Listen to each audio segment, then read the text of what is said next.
All right, episode 5 of The Last of Us. And I've got to say that this episode is very inconsistently paced.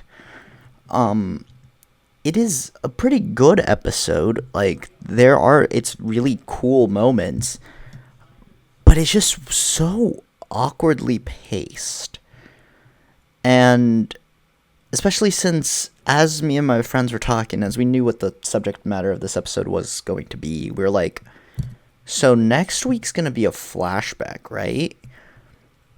And because we're just like, the season's going to end here, and so we know where next season's going to pick up, which means it has to be we have to get a flashback because there's 3 episodes left, including this one. And so we're like, we're going to get this episode, and then we're going to get a flashback, and then we're going to get the season finale.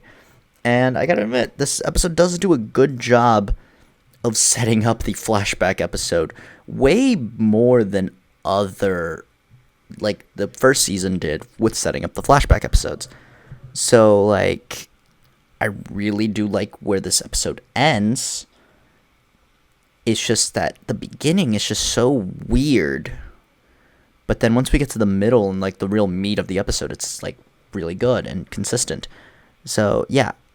Just a weird episode. Still really enjoyed it, mostly because of the ending and what it built to. But like, yeah, that ending sequence is actually goes pretty cold. That was cold. It was awesome. But yeah, that's it for this episode and this week of Last of Us. I hope to see you next week for more. I'm interested to see how this next week's gonna go. But yeah, see you then.